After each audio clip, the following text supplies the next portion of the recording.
The Florida Gators have their offensive coordinator, and he's a motherfucking stud.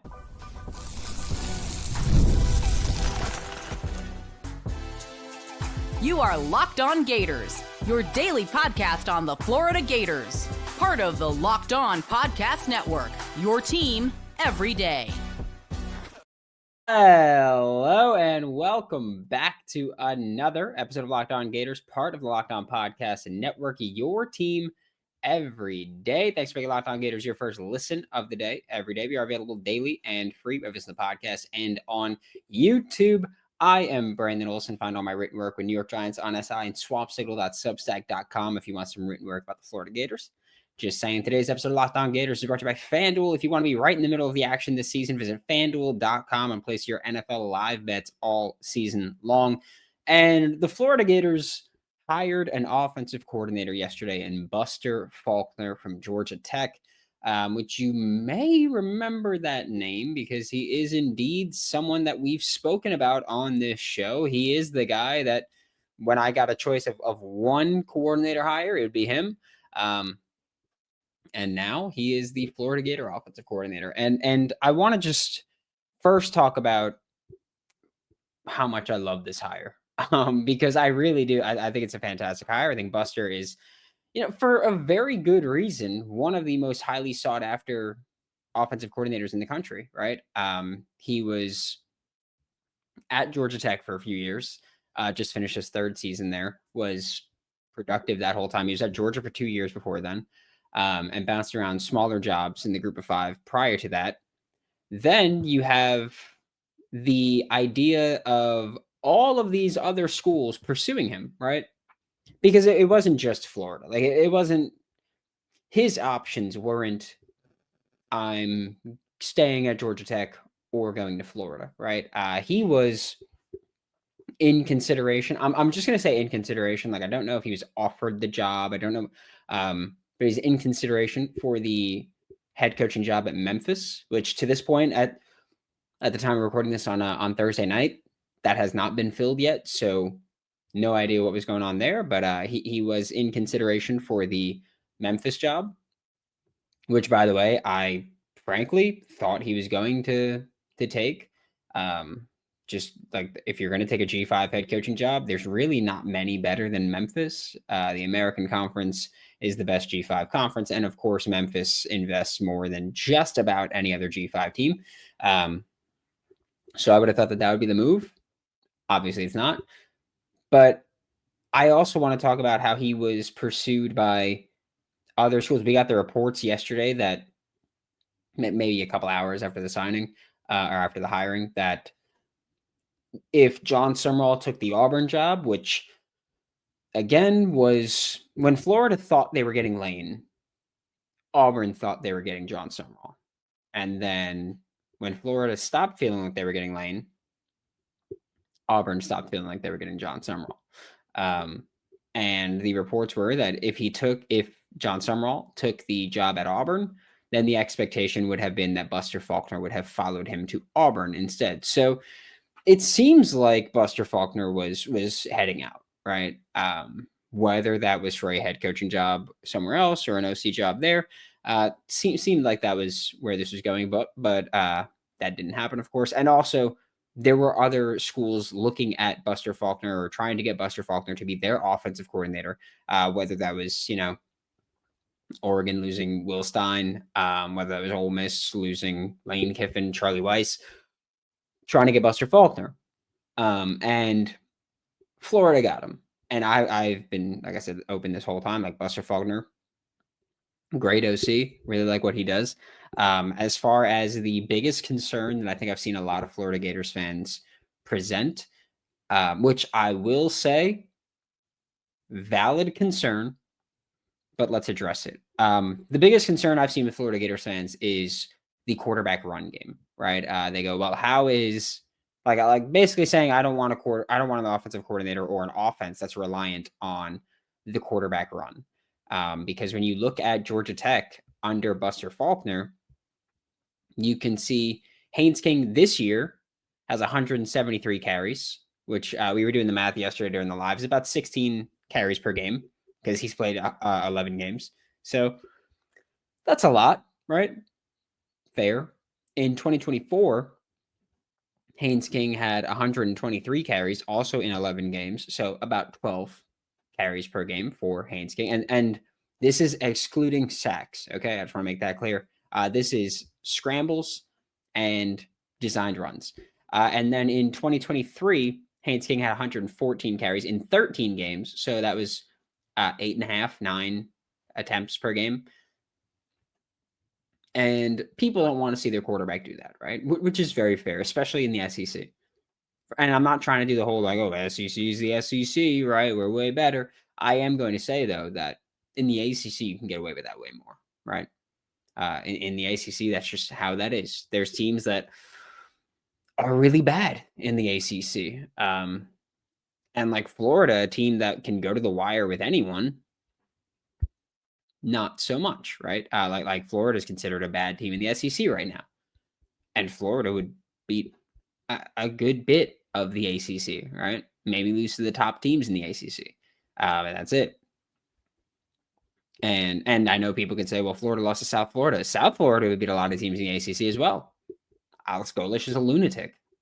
But so we could talk about those carry numbers, right? And where people get, we'll say, a little bit hesitant with wanting to buy in on Buster Faulkner, because that would be a concern for me. Like if Georgia Tech was Buster's only offensive coordinator experience and we had those carry numbers, then I would be absolutely concerned with what that's like, right? Like with what that would look like in the SEC and what that would look like with DJ Lagway specifically. But luckily, it's not, right? Buster Faulkner, by the way, has been an offensive coordinator for a while. He got his first OC job in 2008 and has been an offensive coordinator every year other than the 3 that he was at Georgia from 2020 to 2022. From 2008 all the way to 2019, like through the 2019 season, he was an offensive coordinator. 3 years of QB coach and quality control with Georgia, which Stetson Bennett has given him, the credit for development. And then he spent the past 3 years as the offensive coordinator and tight ends coach at Georgia Tech. When you go to prior to the Georgia stretch, so prior to the Georgia Tech stretch as well with that, and you talk about what you're getting out of Buster Faulkner as a coordinator, like you can go to 2019 Southern Miss, where his starting quarterback had 67 carries in 13 games. It's like 5 a game, right? Starting quarterback also had dropped back to throw the ball 450 times, and the backup did another 33 times. 483 dropbacks. Okay. You can go to the Middle Tennessee time because he was the offensive coordinator at Middle Tennessee State from 2011 to 2015. And so you get a much larger sample size there, right? Like there's guys cycling in and out at that point. And we'll go to, was it 2011 was the start? So we'll go to 2011 here. And you could talk about how his quarterback, we won't go to 2011 because for some reason PFF doesn't have it. And I'm trying to use the PFF stats because I think the PFF has the best stats when you're looking at rushing numbers specifically, because you could look at quarterbacks and you could see, well, were these rushes designed rushes? Were they scrambles? You could see that context because that context matters, right? If I have 100 carries on a season as a quarterback, but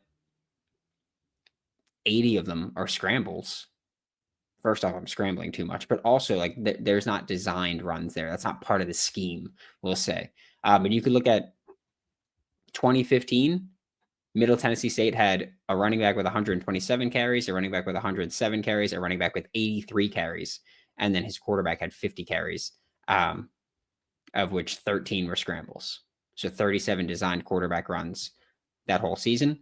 Their quarterback also dropped back to throw the ball 520 times.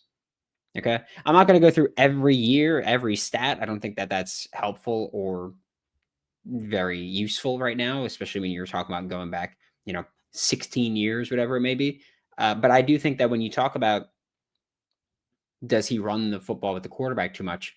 I think he runs the football with Haynes King that much because that's the best way to use Haynes King. I think that's what it comes down to. I think he runs the football a ton with Haynes King because Haynes King needs that in order to be an effective quarterback. Because when you go to other years, by the way, like year to year has alternated as well. In 1 year where he had a bunch of guys with, 100 carries. He had, I think it was 3 or 4 players with 100 carries, 3 or 4 backs with 100 carries. And then, he had 128, 113, 102, 96. Like you had that in 1 year, and then the next year you have 520 dropbacks. Talk about that, and it's like, all right, well, he adapts to his players. Is that not what we want?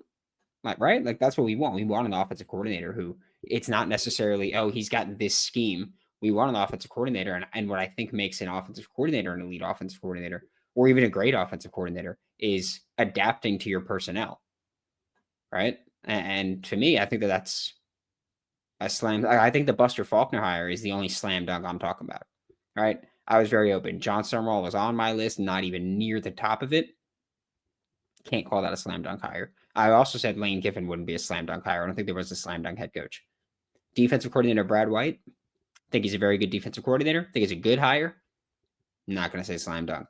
Offensive coordinator Buster Faulkner. That's a slam dunk. We're going to talk more about this hire because I do think that, John Summerall nailed it here. We'll talk about that when we get back with Lockdown Gators. NFL Sundays move fast, one big play, and suddenly everything feels different. And that's what makes live betting with FanDuel so exciting. You're not just watching the game, you're reacting to it in real time. With FanDuel, you can place bets as the action unfolds, every drive, every momentum swing, every highlight moment. You can do that with FanDuel. Last night during the Lions and Cowboys game, you could have placed something. Sunday during any NFL game you want, you could play something live. You could be like, oh, that guy just got, like that running back got banged up. I'm going to go live bet the backup's yards. Because you can do that. If you want to be right in the middle of the action this season, visit FanDuel.com and place your NFL live bets all season long. FanDuel, the game moves fast, and so can you. Thanks again for making Locked On Gators your first listen of the day. Every day we are available daily and free wherever the podcast and on YouTube. And we're still talking about Buster Faulkner here for the Florida Gators, who is the new offensive coordinator, of course, coming over from Georgia Tech. And we kind of touched on, how his scheme adapts to his players, right? I also think it's important to go way back when and start talking about what his scheme was before he got to Georgia Tech, what it was at the start of his career. Because whenever guys start their career in a certain system, especially if it's a unique system, they tend to always kind of fall back to that. And that's not a bad thing, by the way. I want to make that abundantly clear. I am not saying that that's a negative, that he wants to fall back on it. He comes from an offense that has been historically very productive, very explosive, which, of course, we've been told, right? Like, Florida needs an explosive passing attack or an explosive offense, we could say. And that's where not just Buster Faulkner comes from, by the way. I also think it's important to acknowledge that Florida's current offensive coordinator, non-play calling offensive coordinator, and tight ends coach Russ Calloway comes from the same offense. In fact, we can also talk about how that might play into this filling out of the offensive staff or this coaching staff, right? First, we could talk about how Buster Faulkner, throughout his career playing wise, was at Valdosta State, which might sound familiar. We'll get back to that in a second. But he played at Valdosta State under Chris Hatcher. In fact, he was Chris Hatcher's first, Chris Hatcher's first year at Valdosta State. Buster Faulkner. And Chris Hatcher runs an air raid variant, we'll call it, right? He runs an air raid variant that is affectionately known as the hatch attack, right? So he runs the hatch attack. He's very creative, very explosive, very productive. And also it's part of the, by the way, just to float this out there, Chris Hatcher, the hatch attack, his coaching staff at Valdosta State had both Will Muschamp and Kirby Smart on it, just to throw that out there. So Chris Hatcher guys have been, pretty productive, right? And it was Kirby Smart's first ever position coach job was under Chris Hatcher at Valdosta State. Also, by the way, I just looked into the camera myself and saw the shirt that I'm wearing is the Dominate shirt. We're wearing that, and I said this yesterday during the live show, wearing it to commend and celebrate Billy Napier, new head coach at James Madison University. So good for him. Say that. But so Chris Hatcher has the Hatch Attack, which is this air raid style that's really, or air raid variant that's really creative, fun, explosive, and by the way, is the same offense that put up 50 something points against Florida in 2021 from Samford. When people often go, oh, Russ Calloway did that. Like when Russ Calloway joined the staff and started working his way up the Florida staff, people kept saying, oh, well, he did this for Samford. Two important notes. Russ Calloway, from what I was told, was not an offensive play caller whenever he was the offensive coordinator of Samford. And two, Russ Calloway was not with Samford that year. He was with the New York Giants that year. But so you've got the Hatch Attack that has bred a couple of offensive coordinators, right? One being Buster Faulkner, the other being Russ Calloway. And it more important, you could say, is that Buster Faulkner was the offensive coordinator for Russ Calloway. Okay. Buster Faulkner was the offensive coordinator of Valdosta State in 2008, and Russ Calloway was quarterback for Valdosta State in 2008. He was also the quarterback in 2007 when Buster Faulkner was the quarterback's coach. And then Buster Faulkner left Valdosta State. And so that was that. But just important to note and tie that in, right? Because I do think that it should be acknowledged that there's clearly a relationship there between Buster Faulkner and Russ Calloway. Might not be a good one. I don't know, frankly. I can't answer that for you. But I can tell you that there's a relationship there. Maybe Russ Calloway gets retained in some way. I'm not saying to keep him as tight end. I'm not saying make him co-OC or anything like that.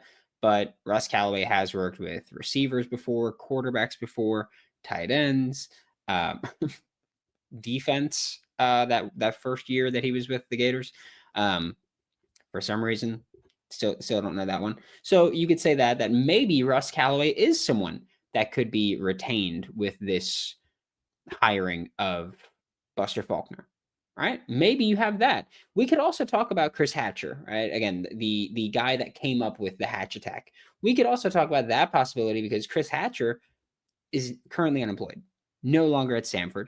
And so you could talk about that possibility of saying, well, Chris Hatcher, who, has been a head coach for a very long time. He's been a head coach. He spent 26 years as a head coach. Won a D2 national championship in 2004, which was the in-between of Buster Faulkner and Russ Calloway. And so you could tie that back and say, okay, well, Chris Hatcher also worked with quarterbacks, has worked with tight ends, has worked with receivers. Bring him on in some way if you want. I'm not saying to. I'm just saying whenever we talk about these, hypotheticals of where this guy might go or who this guy might hire, we always talk about those kind of connections. And I think that's what you should do, by the way. And so for Buster Faulkner, maybe Russ Calloway gets retained in some capacity. Maybe Chris Hatcher gets brought in some capacity. I will say this, I wouldn't turn down, I know that it was at, like the D2 level and FCS and all that. I wouldn't turn down 26 years of head coaching experience to have somewhere on this staff. Even if it's simply analyst, like something like that, I wouldn't turn it down. And you can actually get away with saying analyst because, well, he's been that head coach for 26 years. D2 FCS, like not the SEC. So you can make that argument. But it would be really interesting to just see what that would be like, right? That Hatch Attack is very air raidy.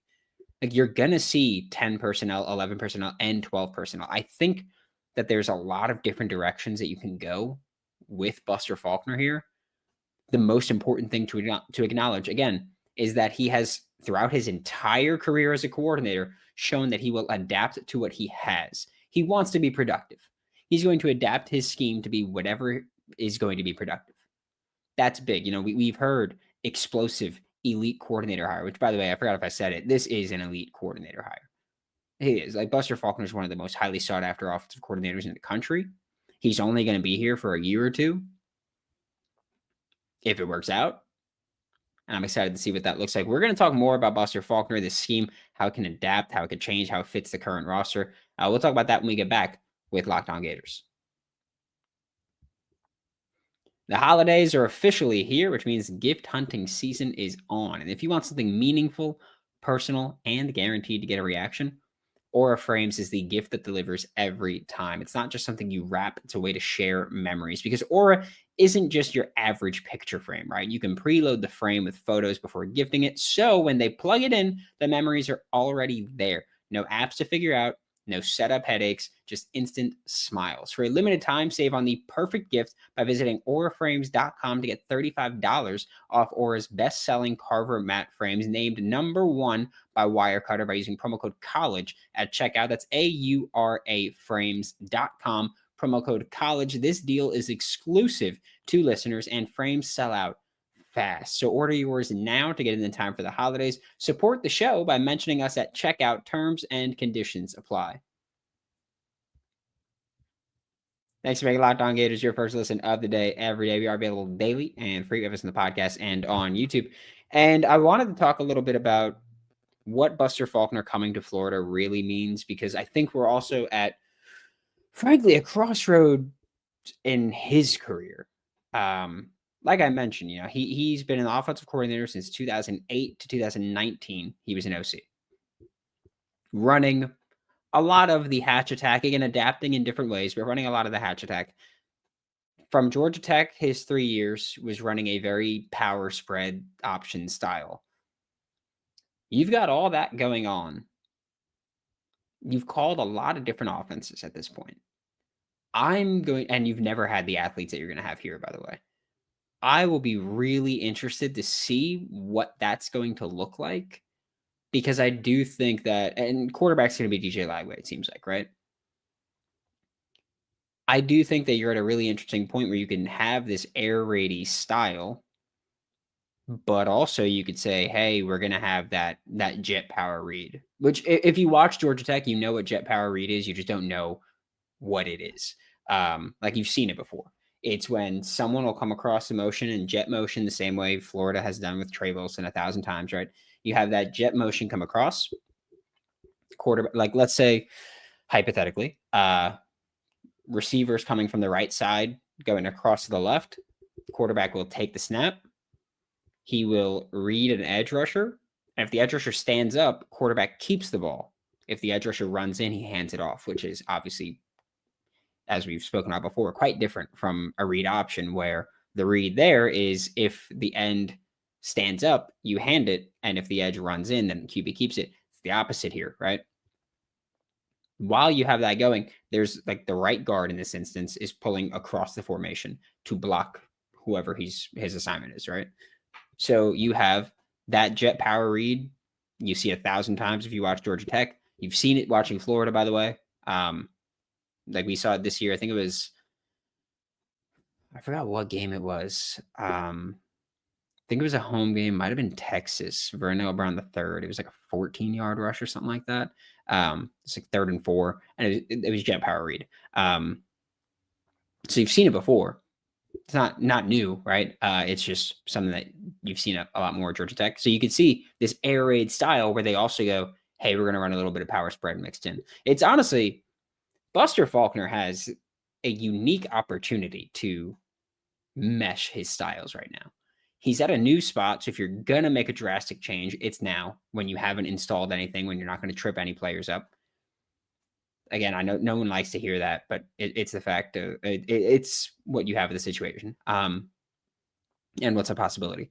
So he has a really unique opportunity to basically create a whole new system with the hatch attack of the air raid style mixed with a power spread. You can make that happen. That'll be really interesting. And so you can see that the way it fits with the current personnel, Offensive line, we'll see what the O-line looks like, right? There's going to be a lot of turnover there. You're going to lose your left tackle, your center, your right guard at the minimum, right? No idea what Najee Harris is going to do. No idea what either of the right tackles are going to do. So you've got all that going, right? Running back, incredibly talented running back room. You got all that going. They're going to get touches, by the way. Like your Jaden Ball is going to get the carries he needs. You've got receivers are a ton of dynamic receivers, especially when you look at the new guys, right? Like you look at Justin Williams and you look at Davion Gross, and it's like, all right, these wide receiver running back hybrids joining an offense that hands it off to receivers and that does these weird, crazy things and has screens attached. That's going to be really fun. You're going to see some of the RPO that is, potentially handing it off to the running back and then quickly turning and throwing a screen to the backside. And you could see that you see that when you watch Georgia a lot.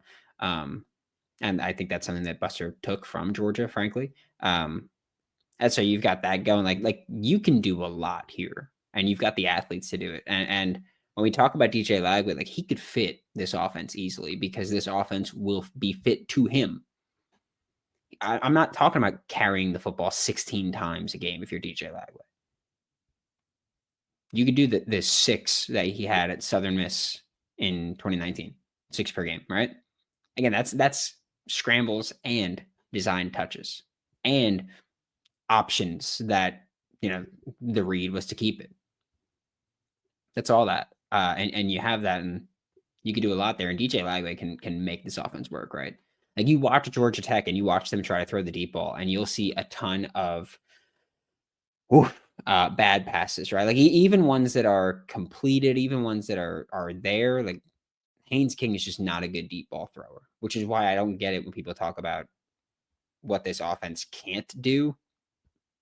Haynes King's not good. You watch Aaron Philo throw the ball when he steps in, looks really good, right? Aaron Philo, I'll say, his stats this year, one game, he went 21 for 20 because Haynes King missed a game. Don't forget. Aaron Philo went 21 for 28 passing, 75% completion percentage, 373 yards, touchdown and a pick. Okay.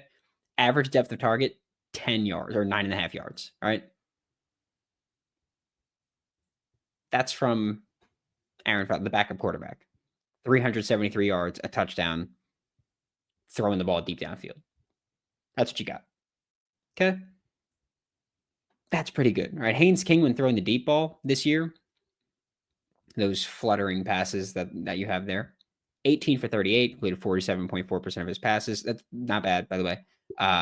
3 touchdowns, 3 picks, 581 yards, 15 yards per attempt on that deep pass. That is when everyone's expecting you to run the football. Like that's what that is. And so those are usually WAO, wide ass open. But Haynes King is not the guy that you're, trying to compare to DJ Lagway here. All right, we're talking about a guy that's actually shown that he can throw the deep ball effectively in his career. We're talking about a guy that toward the end of this year was getting moving with his legs, right? Especially up the middle. It kind of looked like he was auditioning for it. I'm going to be honest. He wasn't, but kind of looks like it. But I think that when we're talking about all that, like that's the stuff that you can combine all that and be really productive. And you talk about this recruiting class, like I mentioned, Justin Williams, Davion Gross. You could talk about Will Griffin. We spoke about a little bit yesterday. With Will Griffin's development from his junior year to his senior year, again, just a massive developmental leap. A lot better as a passer. He's still athletic enough to run the football and to be a threat as a runner. I don't think he's going to be ripping off 80-yard touchdown runs in the SEC, but he's still athletic enough to be a threat as a runner, and I think that that's a huge upside, right? This was an awesome hire, truly. Like, and I know, like, I've seen the comments. They're like, "Oh, you're just sunshine pumping everything." I will bring this up again before we wrap this up. Go back to the day Billy Napier was fired, my live show when that happened. John Summerall was a candidate that I listed as a head coach in tier 2. He would not have been my hire at the time. Like I would have gone through the list more, but he was a candidate that and again, I was only talking about candidates that I'm accepting, right? James Franklin was the worst candidate I would have accepted. John Summerall, I think, is a better candidate than James Franklin. But I was talking about candidates that I was accepting. Okay, John Summerall was in there. I think so. I think I've said 8 before, and someone asked me to check it. And I think I ended up actually saying, like, I think in a recording I said he'd be my 8th, and then I think someone asked me for the order, and he was actually like 6th on the list, if I had to put them in order. So there's that. John Summerall, I like it. With Kentucky DC, Brad White, that's now Florida's DC. Kentucky's defense gives us hell every year. They give Georgia hell. They do a lot, right? They're a great defense. I don't care what the numbers say, 75th or whatever. Florida's 64th, and you can't convince, or something like that. And you can't convince me there are 63 better defenses in Florida. You can. That offensive being awful context matters, and Kentucky gets that same thing that Florida does. Come on. And then Buster Faulkner was always the top offensive coordinator candidate available. I'm not trying to sunshine pump. They're just doing a really good job right now. Okay? They're doing a really good job right now. I will care about position coaches because that, like, to me, one of the things that I learned most from the Billy experiment was you need to have, like, you can't just go, oh, yeah, we've got this set up and we feel really confident about this. Like, I need guys that are proven developers here because that was just awful what we saw. There were so many positions that never got better. Need proven developers here. That's going to be really important, and I will care about that. Like, unproven guys and position coaches, I know you're going to have a couple. Can't be a QB coach, can't be an O-line, can't be D-line. Probably not in the secondary, but we'll see. Definitely not a guy who's a running backs coach 2 years ago. I don't want him as my safety coach. I'll say that. Sorry, Paisan, can't give it to you. But I think right now you're off to a really good start. Job's not finished, right? Thanks for making Locked On Gators your first listen of the day. Every day we are available daily and free to listen to the podcast and on YouTube. We will be back maybe tomorrow, maybe Sunday, but Monday at the absolute latest. Also, I'm going to say an early reminder now. Tuesday after the UConn game, we will not be going live regardless of the result. I will be at the game, so won't be on live after that one. So I can say that now. Thanks for making Locked On Gators your first listen of the day. Every day we are available daily and free every single podcast and on YouTube. And I will see you all next time.